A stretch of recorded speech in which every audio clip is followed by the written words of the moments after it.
everybody. Welcome to another episode of Secure the Seat Live. I'm your host, Minda Hartz, and I'm just happy that you're here with me. Can you believe that we're in December? Isn't that wild? It's just wild to me. I feel like I was just celebrating New Year's Eve, but now I don't remember what I did on New Year's Eve of last year. I'm like, it seems like it was just 2 minutes ago, but now here we are again in December. But I hope you're doing well. I hope you had a good weekend. Tell us in the chat what you're excited about this week. I'm not big holiday person, but Christmas really is my thing. Like I am that girl. I do like the holidays. Like I like the lights. I like the cookies. I like the get-togethers. It's definitely that time where you just, at least for me, it makes me feel good. And I'm just like happy we're in December. It just kind of that means we made it here. So congratulations. We made it to the end. So let me know how your weekend was. If you're watching us live, most of you watch us on LinkedIn, but others watch us on Facebook and YouTube and Twitter. So tag somebody in the chat. We want them to pull up and have this conversation with us. Again, if this is your first time listening or watching to Secure the Seat, welcome. You're in store for a treat. We love our community here. If you are with us every week, you are a part of the squad, so we're thankful for you as well. So thank you. Listen, we're gonna have a holiday party in a couple weeks. We'll give you more information about that. If you've been rocking with me for a while, you know that we host a little holiday situation. We do some giveaways. We have a little fun, so I'll tell you more about that in the coming weeks. And then we're gonna take a little hiatus of Secure the Seat because Minda Hartz needs to secure her rest, and I need that so I can be rejuvenated for the new year. And so again, just thank you for showing up every Monday, because you could be anywhere online and you're here with us. But today I'm excited. Oh, and I have to say, because my publisher would appreciate it, holiday season, I have 3 books out. This is a great time for you to purchase those. I have the memo right within, and for young adults, You Are More Than Magic. So you can buy those books wherever you like to buy your favorite books. Support indie bookstores, Black-owned, people of color, women-owned is always a good move. But today I'm excited for today's episode because I feel like we've had been like internet friends for a bit, but we haven't actually gotten a chance to connect, and I know you're going to enjoy today's conversation. But we're going to talk about, this year, if you haven't heard it a lot, diversity, equity, inclusion. Those are the hot buzzwords, right? Well, what are companies doing? How do we make things better? One of my questions that I ask every guest is, how do we make the workplace better than we found it? And today's guest, Kimfer Flanery-Rye, is going to talk to us about some of that. She has her I might mess it up a little, but her Kimisms, I'm sure she'll talk a little bit about those, but you're going to enjoy today's conversation. And without further ado, I'm going to bring Kimfer to the stage. How are you? I'm good, Minda. How are you? Good. I love your, is that a sweatshirt or a jacket? I like it. Jacket, and it's reversible. Gotta love that.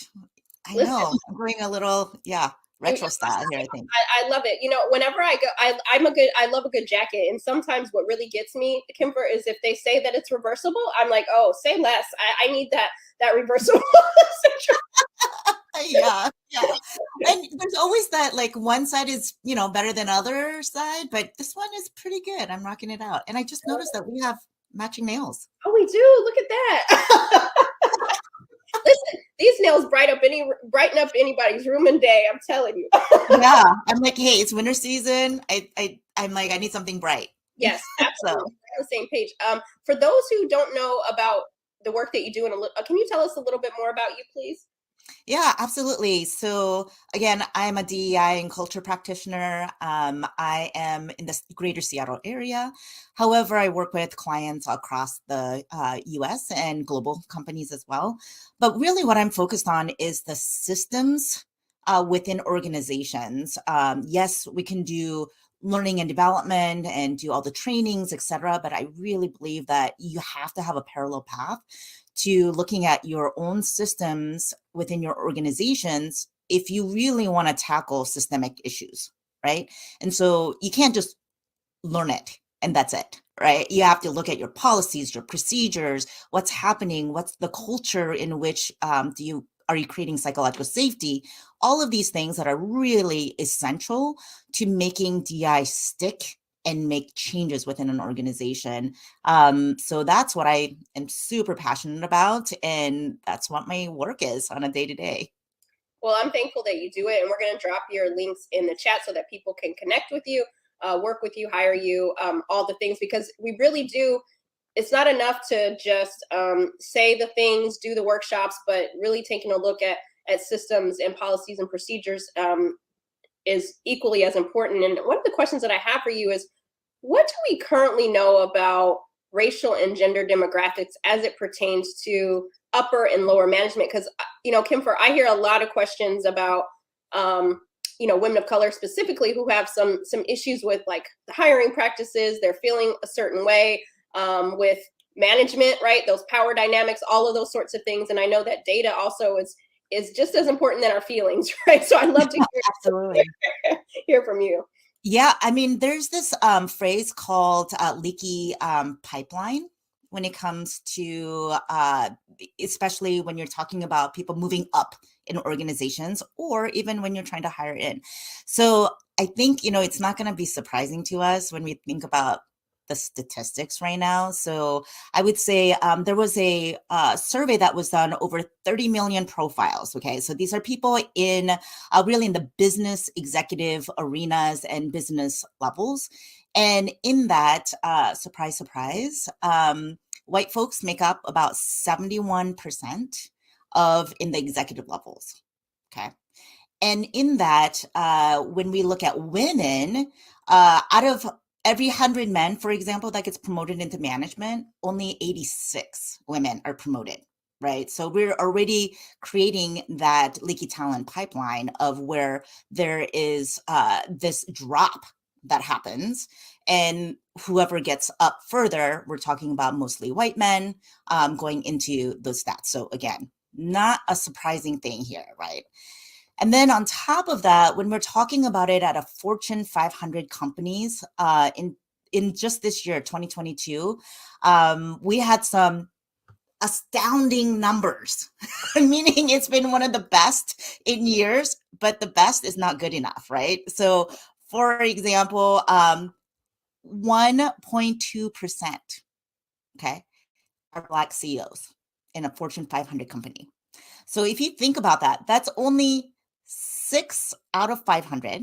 And if we were to think about like equitable way of doing this and there was no leaky pipeline, guess what? There's demographically, if there's about 13% of the Black community that are represented, if that's the case, that out of the 500, there should be at least 86 Black CEOs. But we have 6. And only 2 of those are women. Black women, right? And then if you think about women CEOs in these Fortune 500 companies, only 8.8%. That's 44 out of 500. And we know women in the workforce in general are actually slightly more than men, which means we should have over 250 women CEOs if we did not have this leaky pipeline.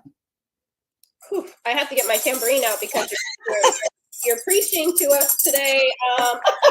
Because listen, the data doesn't lie. Like when these companies are saying that diversity, equity, inclusion, all the things matter, but yet when you point to how is that really translating in real time? Right? Yeah, right?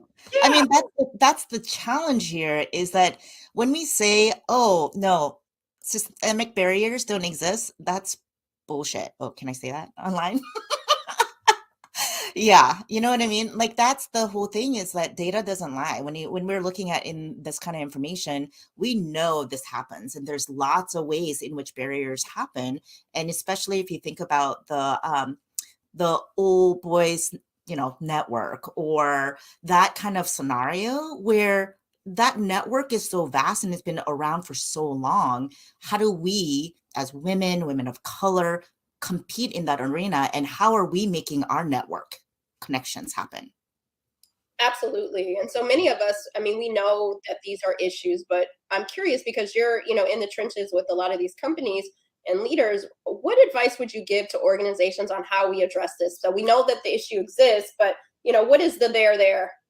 Yeah. Well, I mean, again, I look at organizations from a systems perspective as well. So there's a lot of auditing. I'm one of those people that are like lifting up, all the curtains, opening up the doors, looking everywhere. And so one of the ways that we look at leaky pipeline, one is looking at each of the choke points. So let's say only 20%, I'm just using numbers here, 20% of, let's say, people of color are coming in through the initial first stage.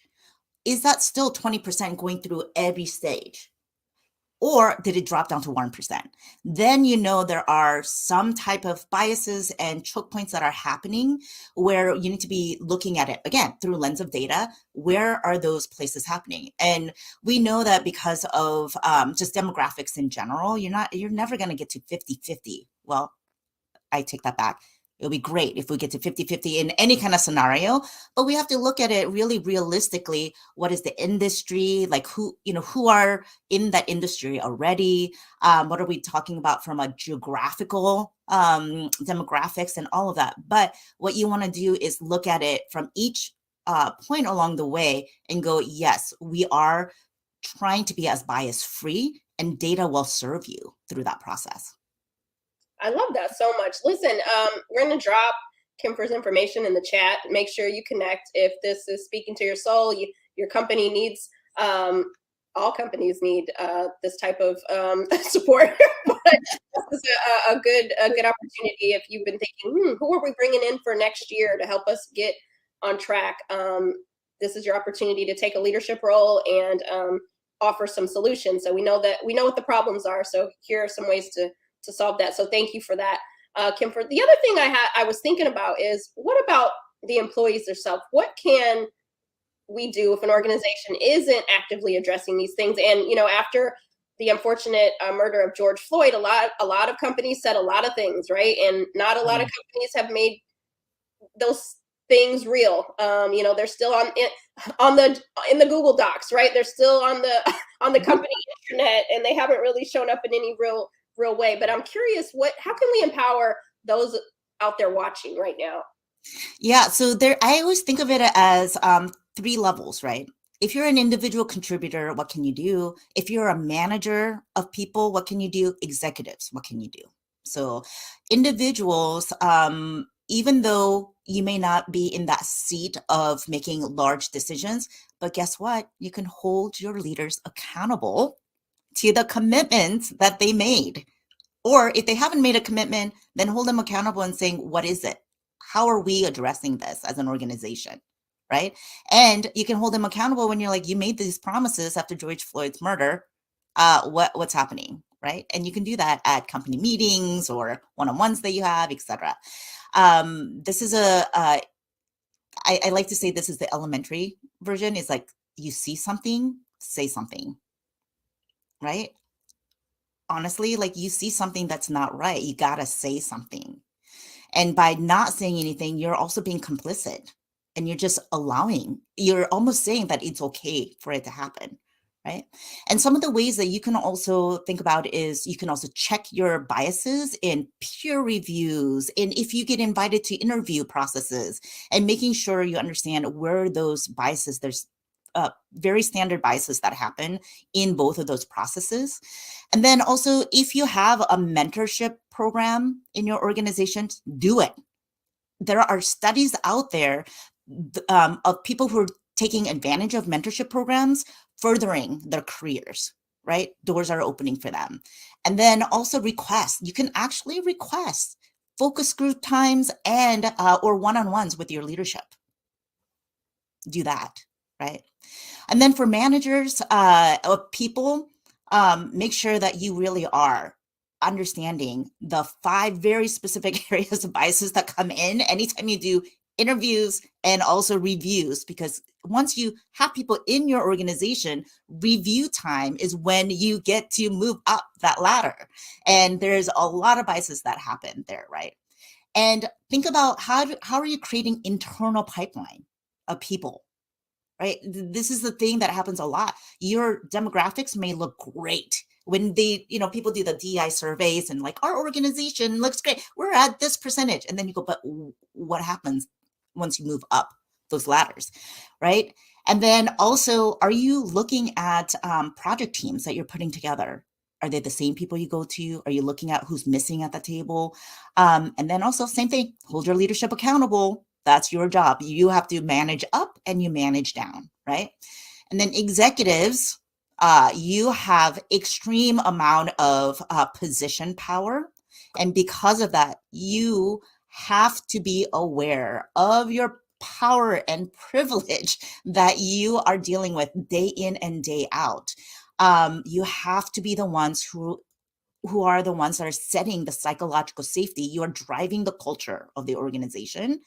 And then also, you have to truly believe that leadership representation matters.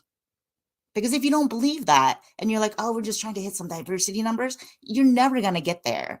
And you cannot just assume your HR team or your DEI team is going to take care of things.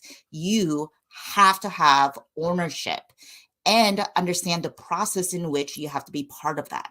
And then you have to be a sponsor. You have to sponsor people. You have to mentor people. I don't know how often I have interviews with leadership and I'm like, who are you mentoring these days? And they're like, I'm not mentoring anyone. I'm like, oh, goodness gracious, right? Yeah. So those are some of the like tactical things that you can do at each of those three levels. I love that so much because, I'm very big, if anybody's read any of my books or heard me, I'm very big on the tangible things. What are the practical things that you have control over? And I love that you're asking leaders those questions, executive, because it's like, okay, you're in these roles, but who's benefiting from you being in the seat? Mm-hmm. Or, like you're not sponsoring anyone? Really? Why? Yeah. How did you get here? Right? And then to your point, like when we say these things of, again, representation matters, well, to who? Right? Because if it's not reflective of your demographics and your stakeholders, then it's time we demonstrate we have something there to show for it all. It's no more just this lip service, right? We really need it in real time. For sure. Yeah. Kim, we can talk about this stuff, Kim, for all day, okay? but I know you have other things to do today, but I'm just curious. What I know this wasn't part of our questions, but after hearing you say certain things, I'm wondering, if you had a magic wand and you could wave it across some of these companies, what would be the thing that you hope for 2023 that really gets moved on the needle? Oh my gosh. One, actually set your DEI budget. Treat it as a business strategy. I don't know how often it's like the budget is like, one, there is no budget. Or two, it's like in this other category, it does not get settled into the organization as if it's a business priority. So that, oh my gosh, set your budget. Do not make your employees do the emotional labor without compensating them, right? So ERG groups, your DEI councils, your equity teams, all of them deserve equitable compensation. And that doesn't necessarily mean it has to be dollar figures. It could be capacity in their time, making sure that it's part of their bonus structure because they're putting their effort in there. But I'm like, for me, it's make it legitimate. That's my one. Like, make this legitimate and not just something that's like, oh, it's a thing, right? So yeah, legitimize this. I love that. And, I'm even shifting away from, like, I remember having a friend of mine who's in the DEI space, and she was saying that one of her former clients was like, oh, well, we don't really have the budget this year for DEI. And we were having this conversation, and I said, that's the problem, because people see this as like a one and done or a couple workshops and things, but this is not a DEI issue. This is a leadership. This is a sustainability thing, so we actually need to, like you said, kind of stop thinking about it as this thing that happens over here. And it's part of the ingredients to longevity. Absolutely. Yeah, absolutely. I love that. We're at time for our bonus questions, and I am a lover of grits and rap lyrics. I have to ask him for, are you a grits eater? I am not a grits eater. Okay, I think it's partly maybe the Asianness in me. I don't know, but I eat rice every day pretty much. But grits has never been a thing. And I didn't grow up in the South. I grew up in Korea and then came to the Midwest. Grits wasn't a big thing in the Midwest, as far as I know. Yeah. Well, okay, I'm okay with you saying that answer because then I don't have to get, disappointed in how you like your grits if we didn't eat them the same way. But I'm curious, how do you like your rice then? How do you like to have your rice?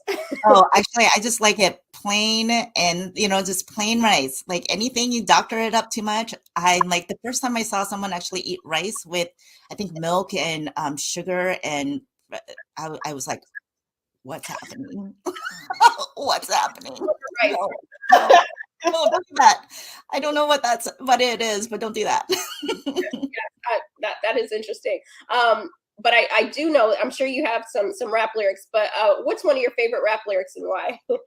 Okay, so I think for me, this is really important to my heart because mental health is very, very important. I think for me, for many of those that are experiencing it. So for me, whenever I think about this, is Logic's 1-800-273-8255, and there's a verse in there when he says, "I know where you've been, where you are, where you're going. I know you're the reason I believe in life. What's a day without a little night? I'm just trying to shed a little light.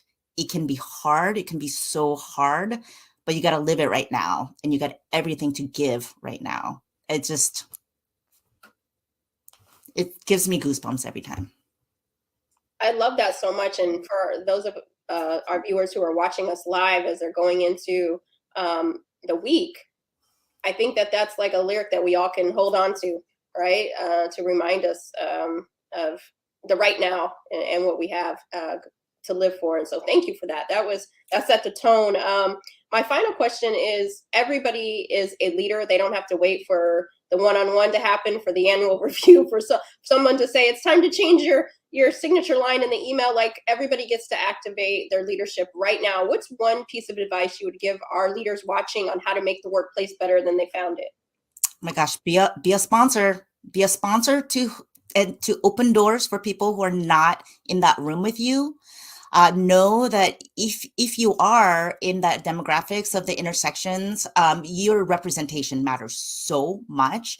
And be a mentor for the people, and make sure that you are helping that new generation or the current generation of people forward with you, right? We can't think of it as only one seat. We want to think of it as an abundance mindset. So bring the abundance rather than a scarcity where someone's going to take your seat. No, let's make an abundance. Yes, I love that so much. This isn't musical chairs, folks. We can we can bring more chairs. We don't have to take them away. So I love that so much. Thank you, Kimfer, for just your voice, for the work. What's the best way for people to connect with you? You can connect with me on LinkedIn. You can connect with me on Instagram. Is probably my go-to when it comes to social media. And you can always find me on my website. So I think all of those are going to be put out on for you all to see. They're out there. Well, again, thank you so much for joining us, and we'll see you. I'll see you on the internet streets. Okay. Yeah, absolutely. Thanks, Minda. Thank you. Great episode. I love that. And listen, this is an opportunity. Maybe you've been thinking, how can I share an episode with my colleagues or with my managers, or how can I bring some different things to the table? Kimfer gave you some great things. You can also bring Kimfer to the table, and we dropped her stuff there in the chat. So, but these are good things. This is how we actively participate in making the workplace better. We don't have to wait for somebody else to say the thing or do the thing. We can be part of the change we want to see. And we are in a new month, so that means we have a new affirmation. It's our 12th affirmation of the year. If you need more affirmations, you could definitely pick up Mike, who works with me. He has an affirmations book that you can get on myhearts.com. It's a great gift to give to yourself this holiday season and to others as well. But I'm going to bring Mike up so that he can bless us with the last affirmation of the year. Hey, brother. Hey, Minda, how are you? Good. How are you? Good. Amazing show today. Amazing. Show, right? Good energy. It was what we need to hear as we're thinking about how do we reset the table for going into the new year, and what does DEI, what can it really look like if we're intentional? Absolutely. Hit all the points. Perfect. Yes. Awesome. So what is the 12th month? Give it to us. Give it to us. Straight with no chaser. Our affirmation this month is I'm set apart for greatness. A lot of us are wondering why certain opportunities didn't come to us, certain people didn't pan out in our life, certain things just didn't click. Well, you're set apart for greatness. Something better is happening for you, a greater opportunity when you're ready, a moment brighter and greater is happening for you. And you have to be patient with yourself, be patient with life, be patient with your purpose, because God has something greater for you. There is something greater in your horizon. So the reason why a rejection happens, we have to change our mindset and understand that something greater is happening to you. I am set apart for greatness, not just for any opportunity, not just for anything that comes my way, not just for anyone who gives me attention, but I am set apart for greatness. That's our December affirmation, Minda. Ooh, that was good. You said a lot in there. But the one thing that really stuck out to me is be patient with your purpose. I think oftentimes we want that thing to happen tonight. We want it to happen. It should have happened yesterday. And it very well should have happened then, but according to you, but your purpose is still your purpose. Okay. And so give yourself that space and time to do that. Know that you're set apart for greatness. What's for you won't miss you. You don't have to chase. We attract. Remember all of the affirmations we've discussed. We're also going to drop in. Mike did an episode a couple months back about our previous affirmations, and maybe you need to revisit some of those. So we'll drop that link in the chat too, so that you can have that to go back and review what the other affirmations were, so that you have the right mindset going into the next year. We want that for you. There's still a lot of time left in the year. It doesn't mean that your purpose isn't going to meet you, right? It's going to meet you. You keep doing what you're supposed to do. You're set apart from greatness.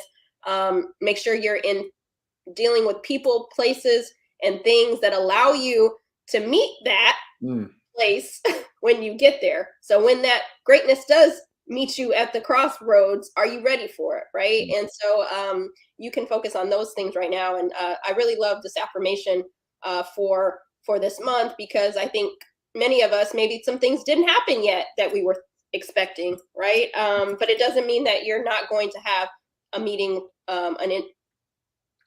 connection with what you're supposed to be doing, right?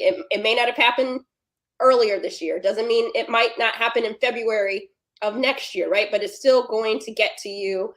Just stay the path. Any final thoughts, Mike?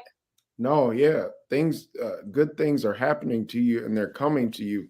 We continue to preach about patience. We continue to talk about, a lot of the great things that are happening. But if we continue as humans, every wrong thing that happens to us to affirm something negative, I knew they weren't going to come through. I knew this job. See, every time I get this close to this job, they always burn me. And then we're back to, you wouldn't be saying that if you got that job, if you got that person, if you got that situation, you wouldn't be saying that. So our affirmations and our mindset can't be conditional onto what is happening around us, what we see in the 3D. We have to look beyond that and start to affirm what we want instead of only what's in front of our eyes. I know it's tough, but this is what we need to do. Absolutely. Listen, thank you so much for joining us. Today was a great episode. Tag somebody in the chat. They needed to hear today's conversation. And we're gearing up for our holiday party coming up. We'll drop more in the chat there, but it's going to be a time where we can just reflect and we'll have some giveaways and all the good things. So take good care of yourself and keep securing your seat.